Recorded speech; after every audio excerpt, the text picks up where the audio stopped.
في القلب مشاعر أخفيها قد أشرقت الشمس عليها عن خطط لم أعبأ فيها ستكون بأيامي فرقا فحياتي قبل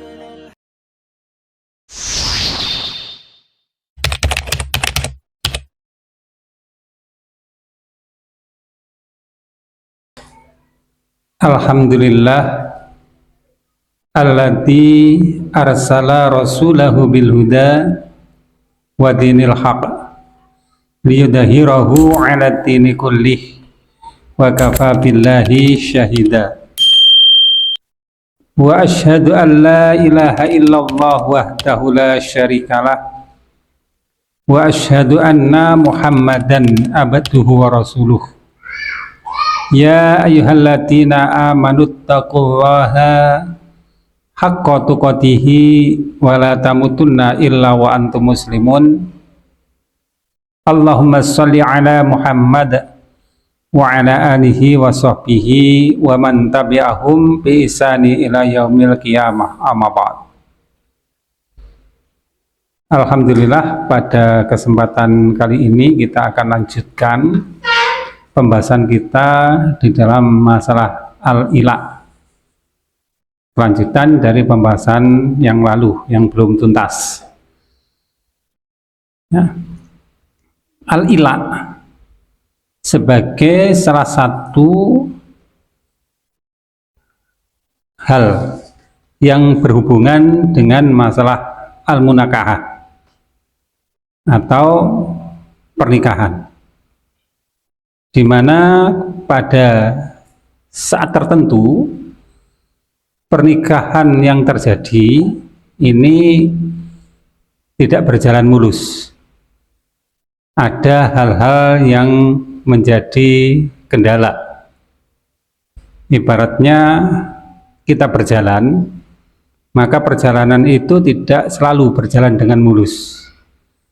Kadang-kadang perjalanan itu menghadapi rintangan, entah itu duri atau batu atau jalan licin atau hal-hal yang lain, sehingga jalan kita agak terhambat.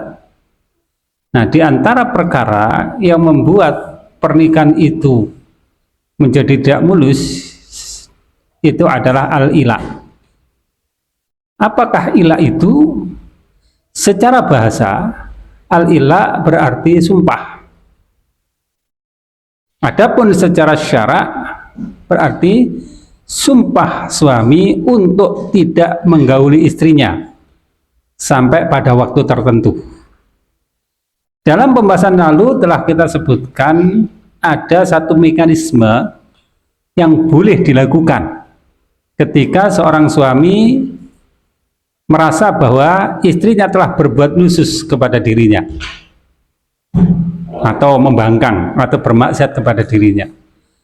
Maka tindakan pertama yang harus dilakukan oleh suami itu adalah dengan memberi nasihat, fa'iduhunna, beri nasihat kepadanya.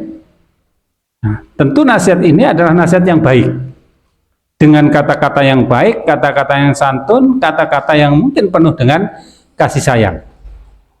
Bukan nasihat dalam rangka untuk memarahi sehingga kondisi menjadi lebih buruk. Dan jika dengan nasihat itu tidak bisa, maka dengan memisah tempat tidur. Nah, sehingga istri yang dipisah tempat tidurnya itu merasa mungkin tertekan atau mungkin bersedih, sehingga dia akan sadar kesalahan-kesalahannya dan ada upaya untuk memperbaiki diri. Ya.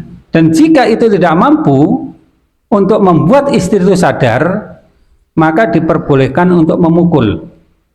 Dan tentu pukulan yang dilakukan bukan pukulan yang bersifat menyakitkan atau bahkan membuat bengkak atau membuat luka, tapi pukulan sekedar untuk menyadarkan kepada istri bahwa perbuatannya itu adalah salah.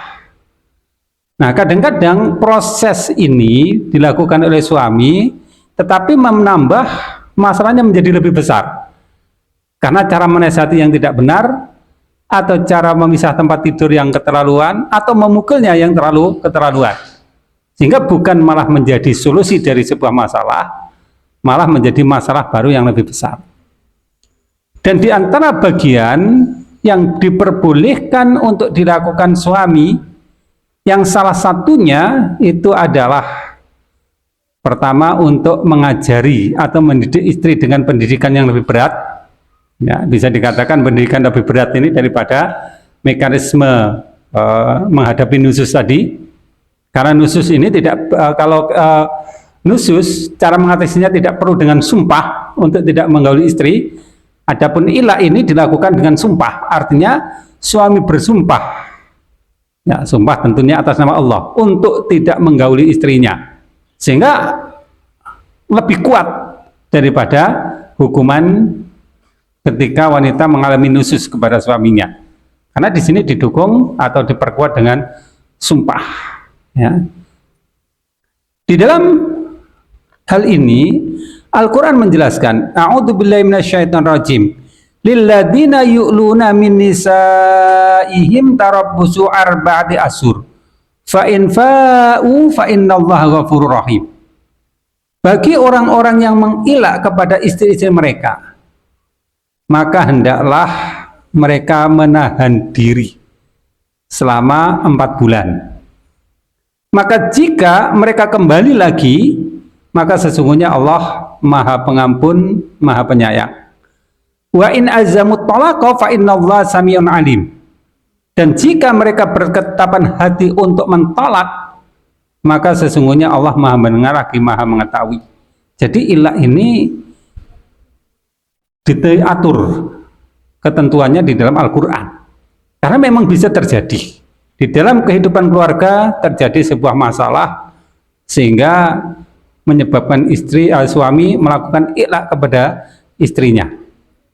Nah, para ulama berselisih di dalam menghukumi masalah ilah tersebut, atau lebih tepatnya ada berapa macam hukum di dalam menghadapi masalah ilah tersebut.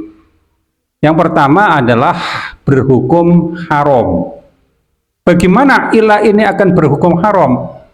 Ilah menjadi berhukum haram jika hal itu dilakukan untuk menyusahkan, menyengsarakan kepada istri dengan tanpa ada sebab yang diperbolehkan oleh syariah. Ya.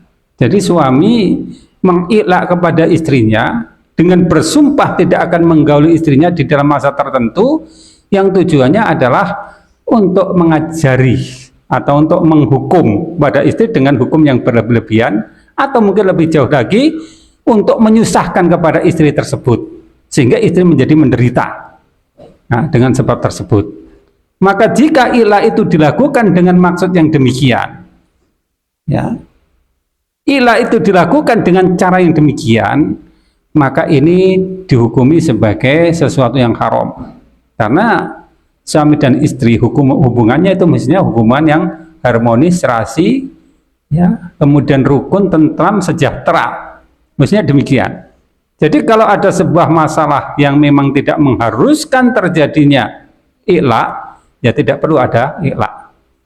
Namun jika suami melakukan itu dengan tujuan untuk mendidik, ya, atau menghukum istri, karena kesalahan istri memang besar, bukan di dalam rangka untuk menyengsarakan istri, maka ilah itu diperbolehkan dengan dihukumi sebagai mubah. Jadi kira-kira hukumnya berkisar antara haram dan mubah.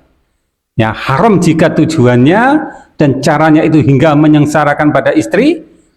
Ya, mubah jika tujuannya dan caranya tidak dalam rangka untuk menyengsarakan istri, hanya cukup untuk memberi peringatan atau mendidik istri sehingga istri bisa berbuat baik. Ya. Nah, jadi dalam Al-Quran tadi disebutkan lilladzina yu'luna min nisaihim tarabbusu arba'ati ashur. Bagi orang-orang yang mengilah pada istri-istri mereka, hendaklah mereka menahan diri selama 4 bulan. Nah, maka di sini para ulama memberi beberapa ketentuan di dalam hal ilah tersebut. Ya, ketentuannya yang biasa disebut dengan rukun. Jadi kalau kita bicara syarat dan rukun, ya, ada syarat itu adalah sesuatu perkara yang harus dipenuhi sebelum kita melakukan sesuatu, sedangkan rukun itu adalah sesuatu yang harus dipenuhi di saat atau pada waktu kita melakukan sesuatu. Ya, berkumpulnya antara syarat dan rukun ini menjadikan sebuah perkara disebut sebagai sahih. Ya, jadi seperti sholat, ya, sholat itu ada syaratnya, ada rukunnya. Ya, syarat harus dipenuhi sebelum kita mengerjakan sholat, yang diantaranya adalah misalnya suci dari hadas besar maupun hadas kecil. Misalnya telah masuk waktu sholat, nah misalnya, nah syaratnya dipenuhi, kemudian rukun-rukunnya dikerjakan. Misalnya takbiratul ikhram, membaca al-fatihah, kemudian rukuk dan seterusnya. Jika syarat dan rukun terpenuhi, maka perbuatan itu disebut sebagai sah atau sahih. Nah, jika syarat dan rukun tidak terpenuhi, maka perbuatan disebut sebagai batal atau tidak sah. Maka di antara rukun-rukun ilah itu adalah pertama, orang yang mengilah, ya, yaitu orang yang bersumpah.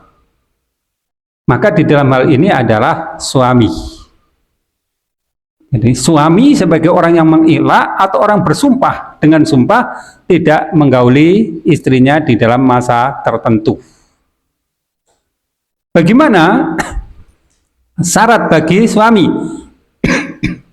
Syarat bagi suami adalah tentu orang tersebut, ya, menjadi suami bagi seorang perempuan dengan pernikahan yang sah. Artinya bahwa suami yang sah. Ya, kalau hubungan suami istrinya dilakukan secara tidak sah, ya, mungkin dalam istilah sekarang disebut kumpul kebo gitu, ya, ya tentu tidak ada ilah bagi keduanya, ya, karena pernikahannya nggak sah. Nah, setelah pernikahannya sah, maka kondisi suami harus di dalam keadaan yang berakal. Ya, karena apa? Kalau orang yang tidak berakal, dia tidak sadar, dia tidak tahu terhadap apa yang dia lakukan. Kalau orang tidak tahu terhadap apa yang dia lakukan, dengan kata lain bahwa tidak ngerti hikmahnya, tidak ngerti gunanya, tidak ngerti manfaatnya, dan tidak ngerti hakikatnya, maka perbuatan itu menjadi sia-sia bagi dirinya. Ya. Nah, sebuah contoh, anak yang masih kecil, akalnya belum bisa berpikir dengan baik. Ketika dia membelanjakan harta, dia belum mengerti manfaat, dia belum mengerti kegunaan, dia belum mengerti hikmahnya. Maka dalam membelanjakan harta sendiri, nah ini tidak diperbolehkan. Ya. Atau misalnya orang gila, tidak punya akal. Orang gila tidak bisa, ya, melakukan sesuatu atas dasar dirinya sendiri. Maka demikian juga di dalam masalah ilah ini, suami yang tidak berakal, dengan mungkin contohnya adalah gila, atau mungkin dalam keadaan pikun, maka ilahnya menjadi tidak bermanfaat. Kenapa? Karena dia tidak sadar terhadap apa yang dia lakukan. Ya, kepemanfaatnya nggak tahu, hakikatnya nggak tahu, yang dilakukan itu di luar dari kesadaran atau, ya, kemauannya sendiri. Ya, maka tentu tidak sah ilah dari suami yang demikian. Kemudian syarat berikutnya bagi suami adalah suami tersebut mampu untuk jima, artinya mampu untuk bersetubuh hubungan badan. Karena jika suami tidak mampu melakukan itu, tentu tidak ada manfaat dari ilahnya. Dia tidak mengilah pada istrinya pun, ya dia tidak akan menggali pada istrinya, karena ketidakmampuan suami tersebut dalam hubungan suami istri. Nggak ada manfaat jika ada ilah, ya. Namun di dalam hal ini, ya, terjadi sedikit perselisihan di kalangan ulama, ya, di dalam kemampuan untuk hubungan suami istri itu. Yang kita sebutkan tadi sebagai syarat bagi suami adalah mampu berhubungan badan atau jima, Memang pendapat jumhur demikian.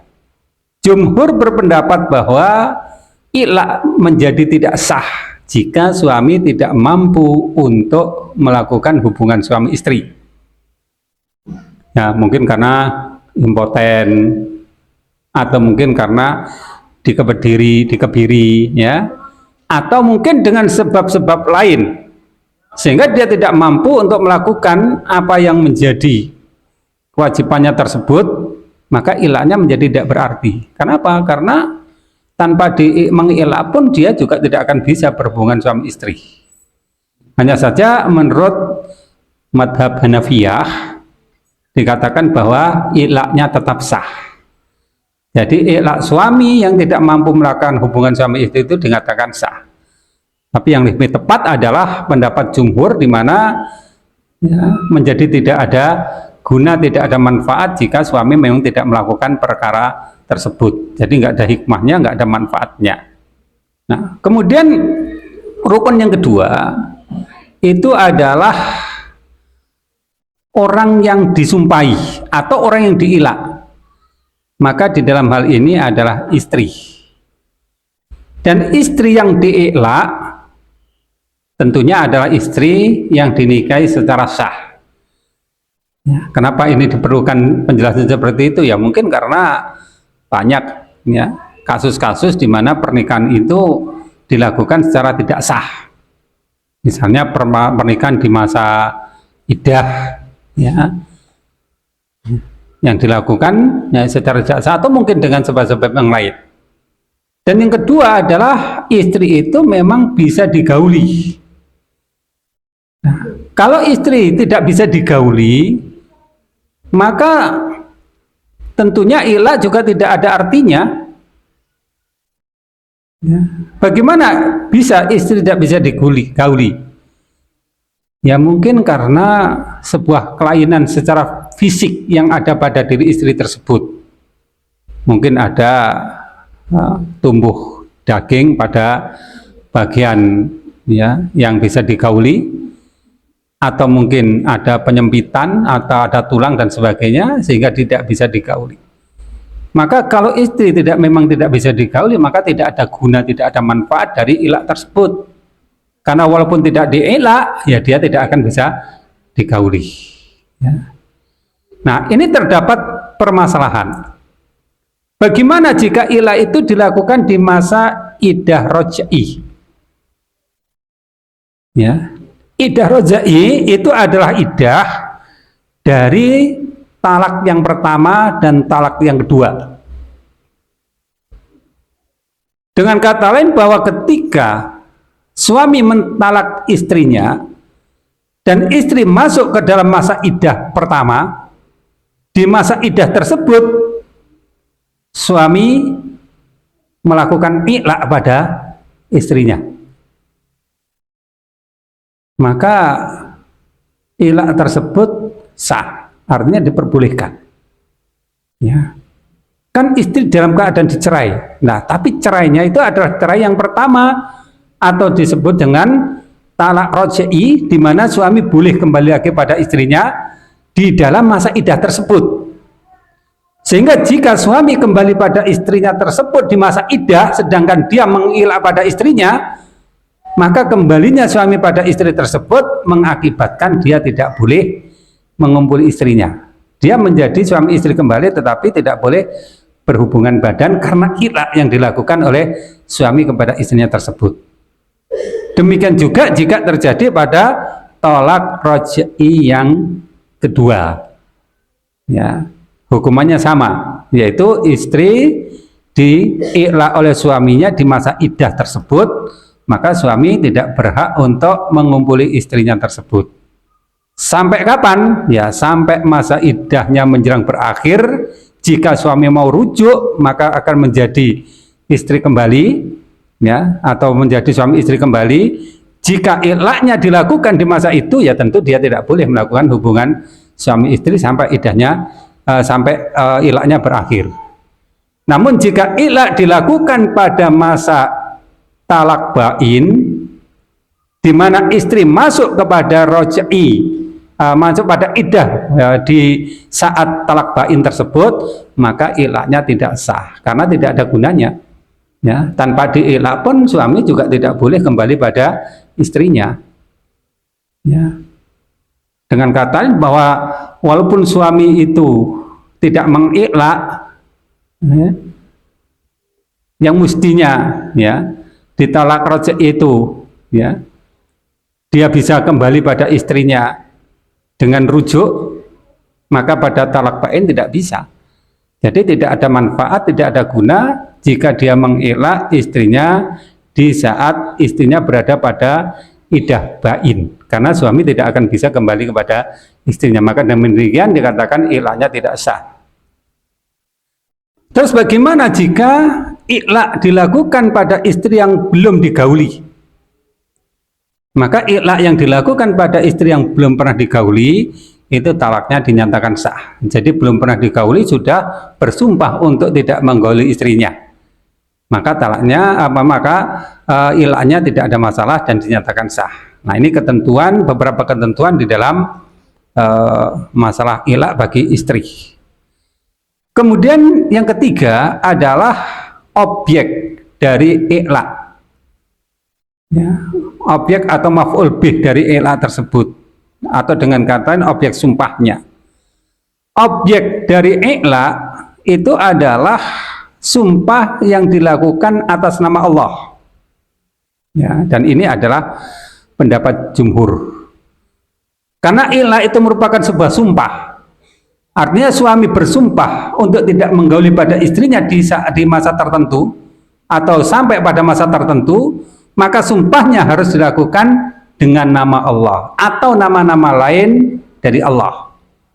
Sebuah contoh adalah wallahi, billahi, tallahi misalnya, atau dengan nama lain dari Allah, misalnya bismillah khaliq, bismillahirrahman misalnya, ya. Nah, dilakukan dengan menggunakan nama Allah sebagai objek dari sumpah tersebut, ya. Namun sebagian ulama berselisih pendapat jika sumpah itu dilakukan dengan syarat dan jawab, ya. Maksudnya apa? Maksudnya misalnya ya, seorang suami yang mengatakan pada istrinya, jika aku menggaulimu maka aku harus berhaji, ya. Jadi ada sumpah dan ada jawabnya. Demi Allah, jika aku menggaulimu maka aku harus berhaji. Atau dengan perkataan lain, jika aku menggaulimu maka aku harus melakukan sebuah perbuatan tertentu, ya. Bagaimana ilak yang demikian itu? Menurut pendapat dari Abu Hanifah, Malik, dan Syafi'i, ilaknya dikatakan sah. Boleh ilak dengan demikian atau dengan cara demikian. Hanya saja Ahmad dan Ibnu Hazm mengatakan ilaknya tidak sah, ya. Jadi ilak itu ada sumpah yang dilakukan dengan niat keteguhan, ya, mengatasnamakan objek sumpahnya adalah Allah. Demi Allah, aku bersumpah tidak akan menggaulimu dalam masa tertentu sampai masa tertentu. Jadi tidak ada tendensi yang lain-lain, ya. Tidak ada persyaratan-persyaratan yang lain. Nah, ini menurut Ahmad dan Ibnu Hazm mengatakan ilaknya tidak sah, ya. Jadi ilak mutlak harus dengan sumpah atas nama Allah tadi. Mana yang lebih tepat? Kalau menurut saya sih ya, pendapat dari Ahmad dan Ibnu Hazm itu lebih tepat, ya. Jadi ada keteguhan dari suami yang diperkuat dengan sumpah untuk tidak menggauli istrinya sampai pada masa tertentu tersebut. Kemudian berikutnya adalah, ya, apa yang disumpahi. Dengan kata lain adalah persetubuhan, ya, atau jima, ya. Yang dimaksud dengan jima itu adalah hubungan suami dan istri pada tempat yang telah ditentukan oleh Allah, ya. Nah, tempat ditentukan oleh Allah itu apa? Ya, kemaluan dengan kemaluan yang disebutkan di dalam hadis dengan istilah dua khitan, ya, khitan perempuan dan khitan laki-laki. Jadi ilah itu adalah sumpah dari suami kepada istrinya untuk tidak menggauli istrinya pada tempat yang memang ya, diperbolehkan untuk melakukannya, yaitu pada kemaluhannya. Maka ilah menjadi tidak sah jika sumpahnya itu adalah menggauli istri bukan pada tempat yang Allah telah perintahkan. Ya. Nah, seperti mungkin naudzubillah ya, pada dubur ya, atau pada tempat-tempat lain. Nah, maka tidak berlaku ilah yang demikian. Ilah itu adalah sumpah untuk tidak menggauli istrinya pada tempat yang memang Allah halalkan untuknya, yaitu hanya pada kemaluannya saja, bukan pada tempat-tempat lain dari anggota tubuh dari istri. Kemudian berikutnya adalah yang kelima adalah masa ilah. Masa ilah ini para ulama berselisih pendapat. Sebagian mengatakan masa ilah itu adalah 4 bulan. Ya. Jadi artinya bahwa setelah 4 bulan apa yang harus dilakukan gitu. Berlalunya 4 bulan apa yang dilakukan. Nah ini adalah pendapat Abu Hanifah. Nah ilah itu adalah selama 4 bulan. Menurut Malik, Syafi'i dan Ahmad, ilah itu bisa lebih dari 4 bulan. Tergantung dari sumpah yang dilakukan suami pada istrinya tersebut. Namun menurut Ibnu Hazm, ilah itu tidak ada ketentuan waktu. Jadi boleh suami mengilah ya dalam waktu yang kurang dari 4 bulan ya, atau mungkin lebih dari 4 bulan ya. Nah yang lebih tepat mana? Yang lebih tepat sesuai dengan yang tersebut di dalam Al-Quran itu adalah lilladzina yu'luna min nisaihim tarabbusu arba'ati asyhur ya. Bagi orang-orang yang mengilah kepada istri-istri mereka, maka hendaklah mereka menahan diri-diri mereka selama 4 bulan. Ya. Fa in azamut talaqa fa innallaha samiun alim, maka jika mereka berketetapan hati untuk mentalak, maka sungguhnya Allah Maha mengetahui, Maha mendengar, Maha mengetahui. Maka jika terjadi ya, waktu sudah berlalu, apa yang harus dilakukan oleh suami? Ya, artinya waktu sumpahnya sudah berlalu. Misalnya suami mengilah istrinya selama 4 bulan. Atau mungkin menurut Ibnu Hazm relatif boleh dalam waktu yang pendek, boleh waktu yang panjang. Maka disebutkan di dalam hadis ya, yang diriwayatkan dari Abu Hurairah, faqala Rasulullah sallallahu alaihi wasallam, man khalafa ala yamin fara'ahu ghairahu fara'a ghairaha khairan minha falyatiha fal yukaffir an yamir. Barang siapa yang telah bersumpah pada sebuah sumpah, maka dia melihat sesuatu yang lebih baik daripada apa yang disumpahi itu, maka hendaklah dia mendatangi sesuatu yang lebih baik itu, dan hendaklah dia membayar kafarah dari sumpahnya. Nah, hadis ini diriwayatkan oleh Muslim, memberi petunjuk bahwa barang siapa yang bersumpah dengan sebuah sumpah, kemudian dia melihat ada yang lebih baik daripada apa yang dia lakukan, disumpah itu, maka hendaklah dia mendatangi yang lebih baik atau mengerjakan yang lebih baik. Dengan cara apa? Membayar kafarahnya. Dengan kata lain, bahwa jika ikhlas itu belum berakhir karena sumpahnya mungkin sebanyak 4 bulan, tapi dia merasa bahwa menggauli istri itu lebih baik daripada membiarkan dia selama 4 bulan. Ya, mungkin sebelumnya kita perlu jelaskan kenapa sih 4 bulan itu, gitu ya. Ya, kenapa 4 bulan? Ya, ini nanti ada beberapa rahasia atau beberapa penjelasan. Ya, belum sampai masa 4 bulan dia ingin kembali pada istrinya karena dirasa sudah cukup untuk mendidik atau menghukum pada istrinya tersebut, maka hendaklah dia membatalkan sumpah tersebut. atau mungkin karena faktor yang ada pada dirinya sendiri, yang jika dia tidak membauli pada istrinya dikhawatirkan dia akan melakukan perbuatan zina, maka hendaklah dia batalkan sumpah tersebut. Sumpahnya selama 4 bulan, tapi sebelum 4 bulan dia sudah merasa cukup.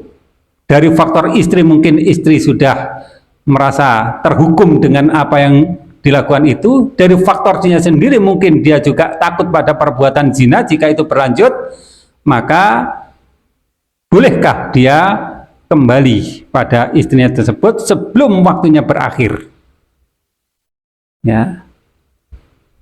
Maka di dalam ayat di sini disebutkan bahwa diperbolehkan dia membatalkan sumpah dengan syarat dia harus membayar kafaroh. Kafarohnya apa? Ya kafaroh sumpah. Bagaimana kafaroh sumpah?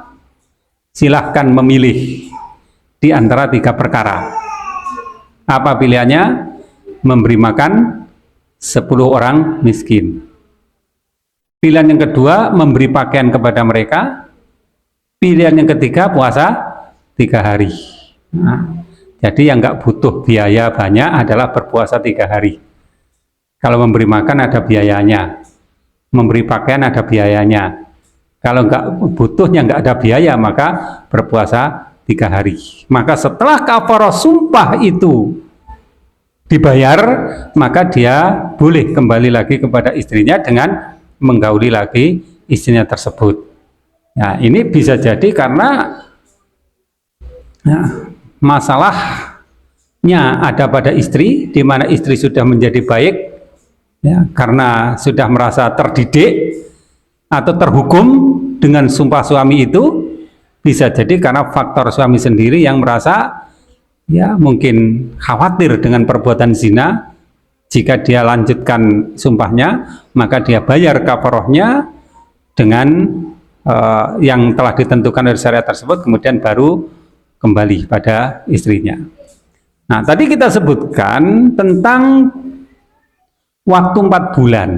Kenapa sumpah itu disyaratkan 4 bulan? Walaupun menurut Ibnu Hazm tadi boleh dilakukan kurang dari itu atau lebih dari itu. Ya. Nah, kalau di dalam hadis memang disebutkan bisa kurang dari 4 bulan, ya. Tapi angka 4 bulan ini memang angka yang cukup pas untuk seorang istri bisa tahan tidak hubungan badan dengan suaminya. Nah, terdapat sebuah kisah di mana suatu ketika Umar bin Khattab sedang melakukan sidak, ya, yaitu beliau melakukan penelitian di rumah para sahabat-sahabat, karena di masa dia banyak sahabat-sahabat yang ditugaskan di dalam peperangan-peperangan, dan kadang-kadang waktu berperang itu cukup lama. Perjalanan berangkat, kemudian berperang, kemudian perjalanan pulang, kadang-kadang membutuhkan waktu yang lama. Sampai akhirnya Umar bin Khattab ya, berada pada rumah salah seorang sahabat. Di luar rumah, Umar mendengar sebuah keluh kesah dari seorang sahabiah yang suaminya sedang di dalam tugas jihad. Keluh kesahnya itu seakan-akan berbicara demikian: seandainya aku tidak takut pada Allah, tentu ranjang ini akan bergoyang. Maksudnya adalah seandainya aku tidak takut pada Allah, tentu aku akan berzina, gitu. Ya, maka Umar segera kembali bertanya kepada Hafsah, putrinya, istri Rasulullah SAW. Kemudian ditanyalah kepada Hafsah, berapa lama wanita itu sanggup untuk ditinggal oleh suaminya. Maka Hafsah mengatakan 4 bulan. Maka sejak saat itu Umar bin Khattab memutuskan bahwa tentara-tentara, prajurit-prajurit dan mujahidin-mujahidin yang dikirim untuk sebuah tugas jihad, maka waktunya maksimal 3 bulan. Ya, 4 bulan ya, waktunya maksimal 4 bulan. Jadi dikirim, bertugas selama 4 bulan, ditarik lagi pulang. Ya. Kemudian berapa saat di rumah, ya, dikirim lagi, sampai masa 4 bulan, ya, ditarik lagi. Dan ini untuk apa? Untuk menghindarkan kerusakan yang lebih besar. Kenapa demikian? Kadang-kadang nafsu manusia itu memang sulit untuk dikendalikan. Kalau di saat manusia tidak mampu mengendalikan nafsunya, ya, maka kemungkinan dia akan jatuh kepada perbuatan yang nista, perbuatan yang fahisyah, tentu bahayanya lebih besar. Memang di masa sebelumnya diperbolehkan untuk melakukan nikah mut'ah. Insya Allah lain kali nanti akan kita bahas permasalahan nikah mut'ah. Ya, apa nikah mut'ah itu? Dibenarkan nggak di dalam Islam? Ya, di masa-masa sebelumnya memang diperbolehkan untuk nikah mut'ah. Ya. Namun perkembulian nikah mut'ah itu, ya, akhirnya dihentikan. Saat kapan? Sebagian riwayat mengatakan saat pada saat Khaybar. Di riwayat lain mengatakan pada saat perang Autos. Di saat lain, di hadis lain meriwayatkan di saat Fathul Mekah.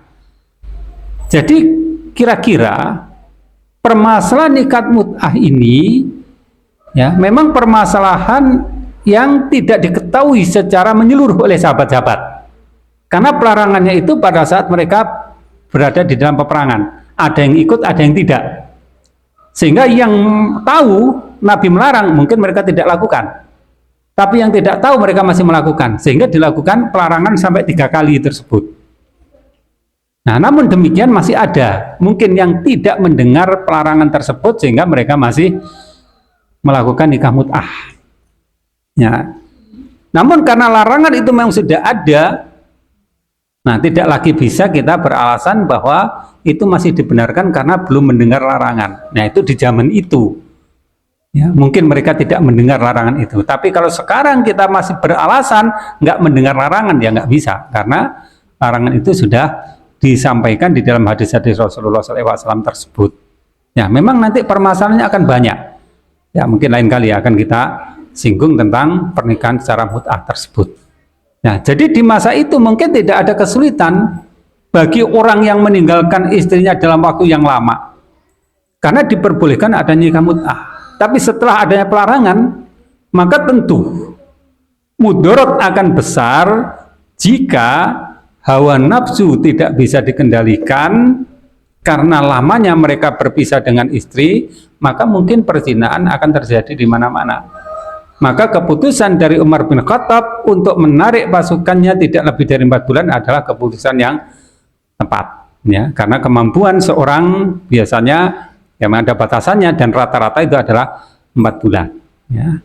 Nah, jadi kalau sampai pada 4 bulan tersebut itu batas maksimal. Kalau menurut riwayat tadi, seorang itu boleh mengilah istrinya. Namun bagaimana jika berlalu 4 bulan suami tidak kembali kepada istrinya? Ya, jadi karena sumpahnya ini 4 bulan. Ya, seperti pendapat Abu Hanifah tadi 4 bulan atau lebih. Ya, pendapat Malik, Syafi'i dan Ahmad itu adalah 4 bulan. Ya, pendapat Ibnu Hazm itu adalah relatif tidak ada ketentuan waktu. Maka boleh kita katakan bahwa menurut Al-Quran lamanya itu adalah 4 bulan. Jadi kurang dari 4 bulan nggak ada masalah. Lebih dari 4 bulan itu melampaui batas. Seperti pendapat dari jumhur tadi, Malik, Syafi'i dan juga Ahmad. Namun jika setelah melalui masa 4 bulan, karena sumpahnya 4 bulan, suami tidak kembali pada istrinya dengan menggauli istrinya, apa yang terjadi? Nah, ini terjadi perselisihan pendapat di kalangan ulama. Ya. Ulama-ulama Hanafiyah berpendapat bahwa jatuh talak roj'i, yaitu talak 1. Dengan kata lain, otomatis dinyatakan jatuh talak 1, yaitu talak roj'i. Jika talaknya memang baru 1 kali.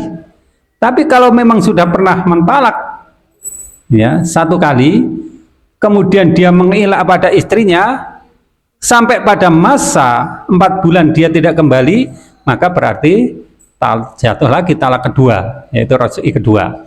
Itu. Ya, jadi otomatis demikian karena apa? Karena ya, membiarkan istri di dalam keadaan yang tidak ada ketentuan itu tentu adalah perbuatan yang zalim. Maka menurut Hanafiyah jatuh talak 1.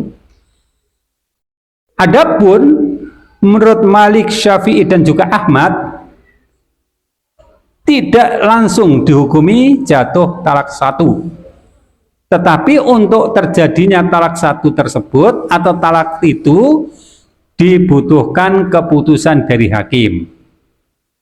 Sehingga yang memerintahkan kepada suami untuk balik kepada istrinya atau menceraikan istrinya adalah hakim. Ya. Nah, jadi kalau misalnya dalam kasus seperti itu istri mendapatkan ilak dari suami, sudah berlangsung selama 4 bulan, suami tidak kembali menggauli dirinya, maka istri boleh untuk mengajukan atau melaporkan kepada hakim. Maka hakimlah yang akan memutuskan. Dengan cara apa? Memerintahkan kepada suami untuk kembali pada istrinya atau menjatuhkan talak kepada istrinya tersebut. Dan ini pendapat yang lebih tepat, ya. Karena di sini ada kewenangan di dalam menjatuhkan talak, dan istri memang tidak bisa menjatuhkan talak, ya. Dan talak juga tidak bisa jatuh dengan sendirinya. Maka keputusannya ada pada hakim. Kalau suami sudah diberitahu bahwa talak ilaknya sudah berlangsung 4 bulan, nah apa yang dilakukan suami? Maka hendaklah suami itu segera memutuskan apakah dia kembali pada istrinya ataukah dia mentalak pada istrinya. Kalau suami tidak mau melakukan itu, ya akhirnya yang memutuskan adalah hakim. Ya, misalnya hakim perintahkan kembali atau hakim perintahkan untuk mentolaknya. Nah, keputusannya ada pada hakim tersebut. Ya. Kemudian yang terakhir adalah tentang lafadz i'la. Tentang lafadz i'la tidak ada ketentuan tertentu di dalam riwayat-riwayat yang ada. Jadi boleh dengan menggunakan bahasa apa saja yang bisa dipahami oleh kedua belah pihak. Ya, kalau bahasa itu dengan shareh atau terang tentu lebih bagus. Tapi kalau misalnya dengan bahasa yang bersifat kinayah sebenarnya juga nggak ada masalah, tetapi maknanya bisa dipahami oleh keduanya. Sebuah contoh bahasa yang mudah diucapkan, demi Allah saya bersumpah untuk tidak menggauli istri saya misalnya. Ya, kalau disebutkan dengan tanpa ketentuan waktu tersebut, maka ketentuan waktunya sesuai dengan yang disebutkan oleh Al-Quran, yaitu selama 4 bulan. Tapi kalau disebutkan dengan waktu, maka berlakulah waktu sesuai dengan apa yang disebutkan tersebut. Sebuah contoh, saya bersumpah tidak menggauli istri saya dalam waktu 3 bulan misalnya, maka jatahnya adalah 3 bulan. Tapi kalau nggak ada ketentuan, maka sebaiknya dibatasi sampai 4 bulan sesuai dengan yang disebutkan oleh Al-Quran, lilladzina yu'luna min nisaihim tarabbusu arba'ati ashhur. Bagi barang siapa yang mengilak kepada istri mereka, maka hendaklah mereka menahan diri selama 4 bulan. Jadi 4 bulan ini adalah batas maksimal di mana suami harus menentukan apakah dia kembali pada istrinya atau tidak. Nah, maka demikianlah permasalahan iklak tersebut. Tentu di dalam kehidupan rumah tangga tadi kita sebutkan, keinginannya rumah tangga itu berjalan lurus, mulus, tidak banyak geronjalan, tidak banyak kendala, tidak banyak hambatan. Harmonis, serasi, tentram, sejahtera. Tetapi kita manusia biasa. Keluarga ibaratnya adalah satu kapal yang dinagi oleh 2 orang. Satu sebagai nahkoda, satu sebagai penumpang. Jadi kalau pangkoda itu berkuasa penuh dengan kebijaksanaan, dengan kemahirannya di dalam mengendalikan kapal itu, ya mungkin keluarga itu akan bisa berjalan dengan baik. Namun tantangan bukan hanya berasal dari dalam kapal saja, bisa jadi dari luar kapal. Ada ombak yang besar, ada topan dan badai yang bisa jadi juga menggoncang kepada permasalahan dalam rumah tangga tersebut. Jika kita bayangkan keluarga terbaik dari umat manusia ini adalah keluarga Rasulullah, maka keluarga Rasulullah SAW pun juga tidak aman dari ujian. Ya, keluarga Rasulullah SAW juga ada ujian. Itu manusia terbaik didampingi oleh orang-orang terbaik. Tapi ujian di dalam kehidupan ini adalah sebuah kemutlakan. Nah, sebuah contoh ya gejolak yang telah terjadi pada Rasulullah dan keluarganya adalah Rasulullah SAW pernah sampai mengharamkan bagi dirinya untuk meminum madu. Ya. Kenapa beliau lakukan itu? Karena ketika beliau minum madu pada rumah salah seorang istrinya dan beliau agak lama di situ, maka istri yang lain membuat semacam konspirasi. Ya. Kenapa mereka lakukan konspirasi? Karena merasa cemburu. Kok lama beliau di situ? Ya, maka begitu keluar kepada istri yang lain, maka istri yang lain mengatakan bahwa engkau baru saja minum apa? Kok baunya nggak enak gitu ya. Rasulullah mengatakan nggak minum apa, cuma madu. Ya. Kemudian pada istri lain mengatakan hal yang sama. Istri lain juga mengatakan hal yang sama. Sehingga akhirnya Rasulullah mengharamkan madu pada dirinya. Nah, ini kan sebuah gejolak dalam rumah tangga Rasulullah. Ya. Dan banyak lagi hal-hal yang terjadi pada keluarga Rasulullah yang merupakan ya sebuah irama di dalam kehidupan. Ya, jadi ibaratnya tanpa ada gejolak, tanpa ada kendala, ya ini sebuah hal yang mustahil. Karena manusia memang ya diciptakan oleh Allah dengan bermacam-macam masalah. Dengan masalah yang ada itu manusia bisa berusaha, manusia bisa beramal, manusia bisa berdoa dan sebagainya, akhirnya membawa kebaikan bagi dirinya. Ya. Nah, termasuk diantaranya adalah ikhlas ini juga merupakan salah satu permasalahan yang bisa terjadi pada keluarga siapa saja. Baik, mungkin ada yang perlu didiskusikan. Ya.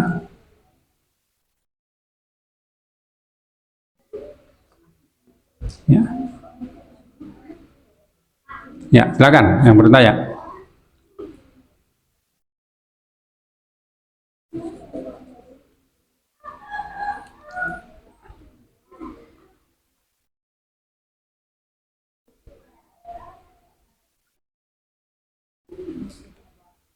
Ya, enggak ada.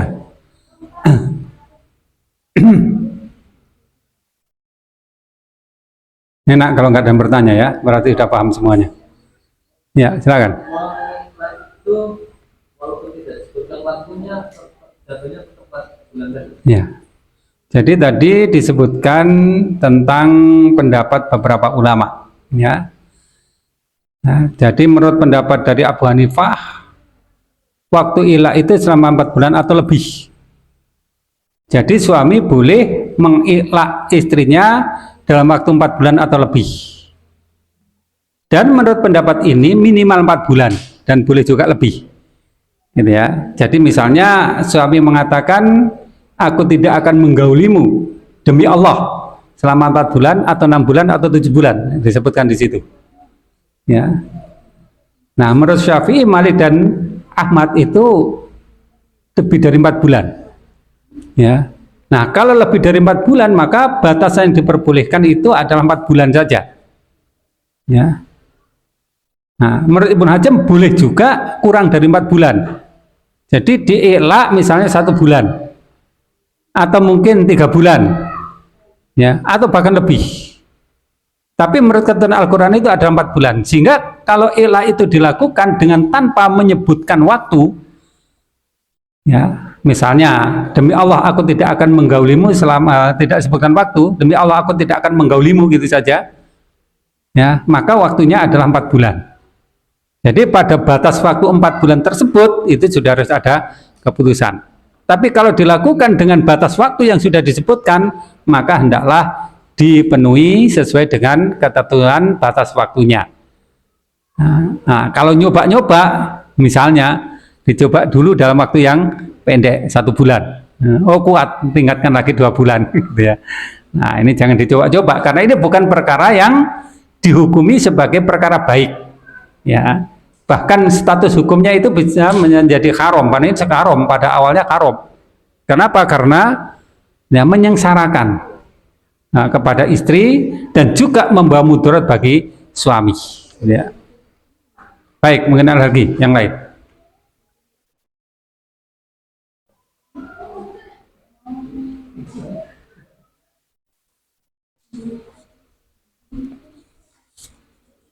Sudah nggak ada?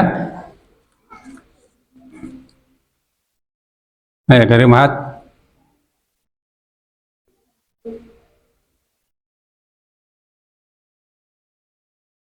Nggak ada suaminya yang pernah mengilah ya? Hah? Iya, nggak ada karena isinya cuma 1.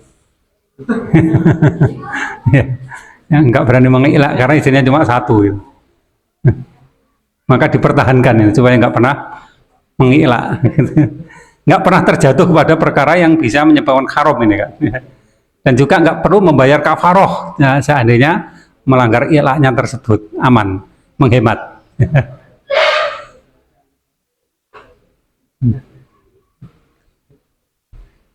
Sudah nggak ada? Ya baik, kalau nggak ada kita selanjutkan pada permasalahan lainnya. Jadi permasalahan dari munakahah.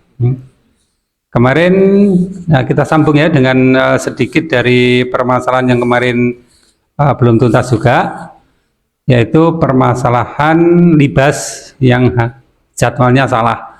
Mestinya libas disampaikan hari ini ya, munakahah disampaikan kemarin. Cuma kemarin nggak ada yang memberitahu karena jadwalnya sudah terlanjur salah. Jadi kita sambung pada kesempatan yang terbatas ini ya. Tentang mahram. Kemarin sudah kita sebutkan mahram itu disebabkan oleh 3 perkara ya. Yang pertama karena kekerabatan, ya. Yang kedua karena pernikahan, yang ketiga karena persusuan. Ya. Mahram karena kekerabatan, yaitu wanita-wanita yang diharamkan untuk dinikahi karena kekerabatannya dengan si laki-laki. Yang antara ini adalah ibu, nenek, dan seterusnya ke atas, kemudian anak, cucu, dan seterusnya ke bawah, kemudian ke samping saudara perempuan, ya, kemudian ke atas dan samping itu adalah bibi, baik dari pihak ibu maupun pihak bapak. Nah, dan itu diantara mahram dengan sebab pernikahan. Nah, dengan sebab apa itu? Kekerabatan. Kemudian yang kedua adalah mahram dengan sebab pernikahan. Nah, siapa diantaranya? Diantaranya adalah ibu dari istri, kemudian saudara ipar istri, saudara perempuan ya, ipar dari istri. Termasuk dari diantaranya adalah bibi ya, dari istri. Ya. Dan mahram ini ada yang bersifat tetap, ada yang bersifat sementara. Yang bersifat sementara adalah saudara istri atau saudara perempuan istri atau bibi dari istri. Nah, kemarin ketentuannya sudah kita sebutkan. Kemudian yang ketiga adalah dari sebab persusuan. Maka di antara yang diharamkan dari mahram itu adalah menikahinya. Ya. Yang bersifat sementara diharamkan menikah di dalam waktu sementara, artinya selama istri itu masih tetap menjadi istrinya dengan kata lain tidak dicerai atau tidak meninggal, maka mahram sementara itu ya masih berlaku. Tapi jika istrinya tersebut meninggal atau dicerai, maka mahram sementaranya hilang dan dia menjadi orang lain yang boleh dinikahi. Maka di antara yang ditentukan oleh syariat dalam hubungan ya dengan wanita mahram itu adalah bahwa diharamkan berkholwat. ya, dengan wanita-wanita selain dari mahram. Khalwat itu apa? Khalwat itu adalah bersendirian atau berdua-duaan dengan wanita yang bukan mahramnya. Seperti disebutkan di dalam hadis yang diriwayatkan oleh Bukhari dari Ibnu Abbas radhiyallahu anhu, annahu sami'a Nabi sallallahu alaihi wasallam yaqul, la yakhluwanna rajulun bimra'atin. Jangan sekali-kali laki-laki itu berkhalwat dengan perempuan. Jadi laki-laki nggak boleh berkhalwat dengan perempuan. Dan larangan ini disertai dengan takkid, dengan kata lain jangan sekali-kali seorang laki-laki berkhalwat dengan perempuan illa wa ma'aha mahram, kecuali bersamanya ada mahram. Ya, jadi kalau khalwat itu adalah perbuatan berdua-duaan. Karena statusnya sebagai wanita yang halal untuk dinikahi, maka akan membawa ancaman bahaya. Ya, apa itu? Yaitu perbuatan fahisah atau perbuatan zina jika tidak ada yang menyertainya. Jika tidak ada mahram yang menyertainya. Mahram ibaratnya adalah pengawas yang mencegah, yang menghalangi seorang itu melakukan perbuatan fahisah. Tidak bisa dipungkiri bahwa laki-laki dan perempuan itu mempunyai daya tarik ya sendiri-sendiri. Ibaratnya magnet itu antara dua kutub yang berbeda. Ya. Dan setan itu sangat mahir di dalam mempermainkan ya potensi ketertarikan antara laki-laki dan perempuan tersebut untuk menjerumuskan mereka ke dalam perbuatan dosa. Karena itu Allah dan Rasulnya sangat mengantisipasi agar jangan sampai kaum muslimin itu terjatuh pada perbuatan tersebut, yaitu perbuatan zina. Sehingga dikatakan ya di dalam Al-Quran, wala taqrabu zina, jangan kalian mendekati zina. Nah, ada yang mengatakan yang dilarang kan mendekati, zinanya enggak apa-apa, bukan gitu maksudnya. Ya, dilarang mendekati itu menunjukkan bahwa larangan itu adalah larangan yang kita harus berhati-hati. Ya, dengan kata larangan yang potensi untuk terjatuhnya kita pada perbuatan yang dilarang itu tinggi sekali. Ya. Seperti halnya Adam juga demikian, dikatakan wala taqraba hadhihi syajarah. Jangan kamu mendekati pohon ini. Kenapa? Kalau mendekati pohon itu potensi ketertarikannya akan sangat tinggi. Ya. Dia akan mudah tertarik untuk mungkin makan dari pohon tersebut. Potensi yang mendorong dia untuk melakukan perbuatan yang dilarang itu tinggi sekali. Ya, nah seperti halnya sholat. Allah katakan, ya, wala taqrabus sholata wa antum sukara hatta ta'lamu ma taqulun. Jangan kalian mendekati sholat sedangkan kalian dalam keadaan mabuk. Kenapa? Karena potensi orang sholat lupa, potensi orang sholat tidak sadar, potensi orang sholat tidak khusyuk itu besar sekali. Karena itu mabuk, nah ini menjadi sesuatu yang menghalangi kekhusyukan. Mabuk ini orang yang menyebabkan dia tidak tahu terhadap apa yang dia lakukan di dalam sholat. Ya, maka termasuk diantaranya adalah hal-hal yang membuat seseorang itu ya lalai di dalam sholatnya untuk dihilangkan. Contoh apa? Ngantuk, lapar, gitu ya, atau punya kesibukan, itu dihilangkan dulu. Sehingga sholat tidak kita lakukan kecuali dalam keadaan potensi-potensi yang menghalangi kita untuk khusyuk itu dihilangkan dulu. Nah, sama dengan masalah wala taqrabuz zina ini. Di antara potensi ya yang menyebabkan orang berzina itu yang ada pada diri laki-laki dan perempuan itu besar sekali. Ya. Maka diantaranya adalah khalwat, yaitu berdua-duaan. Ya, setan sangat pintar memainkan hal tersebut dan banyak orang yang terjatuh kepada perbuatan zina disebabkan karena berdua-duaan antara laki-laki dan perempuan yang bukan mahram.